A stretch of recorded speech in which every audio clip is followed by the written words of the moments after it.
नमस्कार, आप देख रहे हैं अपन झारखंड। मैं हूं रश्मि श्रीवास्तव, आपके साथ बुलेटिन की शुरुआत करेंगे। चुनावी समर में जीत दर्ज कर लगातार दूसरी बार झारखंड की गद्दी को संभालने में जुटे मुख्यमंत्री हेमंत सोरेन सदन के पटल पर 11 दिसंबर को विश्वास मत हासिल करने वाले हैं। मंत्रिपरिषद के गठन होने के बाद आगामी 9 दिसंबर से शुरू हो रहे विधानसभा सत्र पर सबकी नजर टिकी हुई है। 12 दिसंबर तक चलने वाले इस सत्र के हंगामेदार होने की उम्मीद है और इसको लेकर सत्ता पक्ष ने तैयारी पूरी कर ली है। कल यानी रविवार को सीएम के आवास पर इंडिया गठबंधन के विधायकों की मीटिंग होगी, जिसमें सत्र को लेकर रणनीति बनेगी। इस बैठक में इंडिया गठबंधन के सभी विधायक शामिल होंगे और इस सत्र में 4 कार्य दिवस होंगे। सत्र के पहले दिन नवनिर्वाचित विधायकों का शपथ ग्रहण प्रोटेम स्पीकर स्टीफन मरांडी के द्वारा दिलाया जाएगा और इसके बाद दूसरे दिन नए विधानसभा अध्यक्ष का निर्वाचन होगा। 11 दिसंबर को राज्यपाल संतोष गंगवार के अभिभाषण से सदन की कार्यवाही शुरू होगी और इसके बाद हेमंत सरकार विश्वास मत हासिल करेगी और इसी दिन सरकार अपना द्वितीय अनुपूरक बजट भी पेश करेगी। अंतिम दिन यानी 12 दिसंबर को पहली पाली में राज्यपाल के अभिभाषण पर धन्यवाद प्रस्ताव पेश होगा और चर्चा होगी।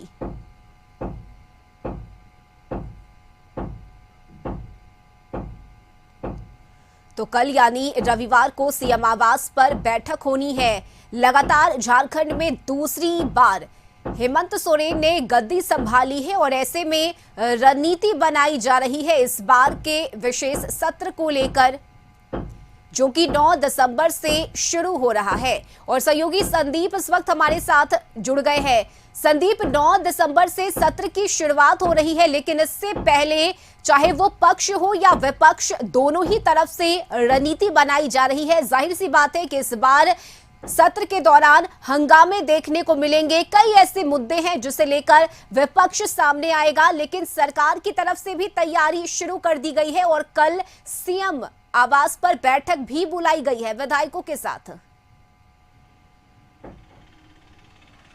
हाँ, सही कहा, क्योंकि हेमंत सोरेन की जो सरकार है दोबारा जो गद्दी पे आई है, उसके बाद जो मंत्रिमंडल का विस्तार हुआ है और कैबिनेट की बैठक भी आहूत की गई है। हालांकि जिस तरह से इस बार इंडिया गठबंधन को सीटें मिली है, तो जो नेता हैं, विधायक हैं, काफी उत्साहित भी नजर आ रहे हैं, जो माइंडेड जनता ने उनको दिया है। और यही वजह है कि जैसे ही उनके मंत्रिमंडल का विस्तार हुआ है, तो कहीं ना कहीं सभी मंत्री या विधायक कहें या मुख्यमंत्री कहें, जो योजना है उसको बनाने में अब जुट गए हैं। और मुख्यमंत्री ने कल ही साफ किया है कि 2 महीने के अंदर एक जो विभिन्न विभागों का जो बंटवारा हुआ है, उसमें जो मंत्रियों को जो जिम्मेदारी दी गई है, उन जिम्मेदारी के तहत वे अपने विभागों की समीक्षा करें और जो योजना है उनको धरातल पर उतारने का जो प्रयास है उनके द्वारा किया जाएगा। हालांकि जो 9 तारीख से विशेष सत्र बुलाया गया है, उसको लेके भी कल रविवार को मुख्यमंत्री आवास में मुख्यमंत्री की अध्यक्षता में जो बैठक इंडिया गठबंधन की आहूत की गई है, उसमें सभी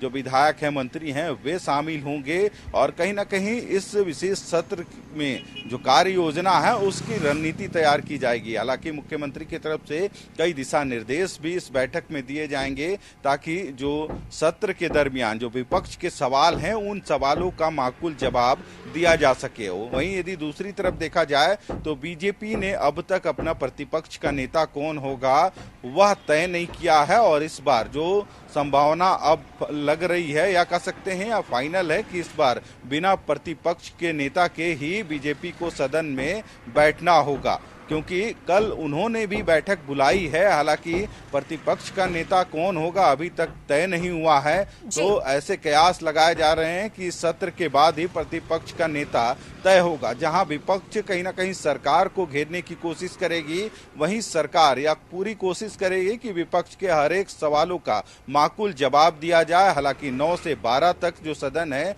उसकी कार्रवाई चलेगी और इस दरमियान जो भी, चाहे विपक्ष की बात करें तो जो बीजेपी के प्रदेश प्रभारी हैं लक्ष्मीकांत वाजपेयी, वे भी कल रांची पहुंच रहे हैं और वे भी इस बैठक में शामिल होंगे और रणनीति तैयार की जाएगी। वहीं इंडिया गठबंधन के जो नेता हैं उनके भी जो जिस तरह से जनादेश मिला है उनको, तो काफी वे उत्साहित है और इस बार जो 5 वर्षों का कार्यकाल मिला है तो 5 वर्षों में कई कुछ कर गुजरने की जो ख्वाहिश उनकी है वे भी उस काम में जुट गए हैं। और कहीं ना कहीं सभी जो मंत्री पद मिला है, कुछ लोगों ने अपना पदभार ग्रहण भी कर लिया है और कई मंत्री ऐसे हैं जो कल सोमवार को पदभार ग्रहण करेंगे और सबकी एक ही इच्छा है कि वे जो भी विभाग उनको मिले हैं उसके तहत वे अपनी जनता के बीच जाएं, जो विभाग के अंतर्गत जो योजना संचालित है उसकी रूपरेखा तैयार करे और एक रोड मैप तैयार करके उसमें प्रगति पे आगे बढ़े। तो देखना होगा जो विशेष सत्र बुलाए गए हैं। मुद्दों की अगर हम बात करें तो क्या लग रहा है किन मुद्दों के साथ इस बार सत्र में विपक्ष पहुंचेगा? विपक्ष की बात करें तो जो माइंडेड इस बार इंडिया गठबंधन को मिली है उसके बाद कहीं ना कहीं वे विपक्ष अपनी हार का जो कह सकते हैं कि वजह क्या है, हार की वजह ढूंढने में लगी है, चाहे रांची हो या दिल्ली। जो शीर्ष के नेता हैं कहीं ना कहीं आकलन करने में जुटे हैं कि आखिर जनता ने इस बार जो माइंडेड इंडिया गठबंधन को दिया है बीजेपी को क्यों नकारा है, क्योंकि जो स्थिति इस बार बनी, जो कयास लगाए जा रहे थे फिर जो बीजेपी की तरफ से कहे जा रहे थे कि इस बार 50 सीटों से अधिक सीटों पर उनकी जीत सुनिश्चित होगी, पर पूरा जो रिजल्ट रहा उल्टा पड़ा है और अब तक बीजेपी इससे उभर नहीं पाई है कि आखिर हार की वजह क्या रही और कैसे अब इन चीजों को साझा किया जाए। और यही वजह है कि फिलहाल रांची से लेकर दिल्ली तक में जो बड़े नेता हैं वे हार के कारणों की समीक्षा कर रहे हैं और संभवतः इसके बाद ही कह सकते हैं जो प्रतिपक्ष का नेता है वह चुना जाएगा। और देखना होगा कि क्या प्रदेश स्तर पे जो जो प्रतिनिधि हैं उनमें भी फेरबदल होती है या फिर जो पहले से पदस्थापित हैं, चाहे प्रदेश अध्यक्ष की बात करें या फिर अन्य जगहों पर पदस्थापित हैं, वे पहले की तरह ही रहेंगे या फिर उनके जगह में फेर बदल कर दूसरे को बैठाया जाता है। जी बिल्कुल संदीप, और इस विशेष सत्र के दौरान क्या कुछ तस्वीरें सदन से देखने को मिलती है ये भी अब दिलचस्प होगा देखना। बहुत शुक्रिया आपका तमाम जानकारी के लिए संदीप।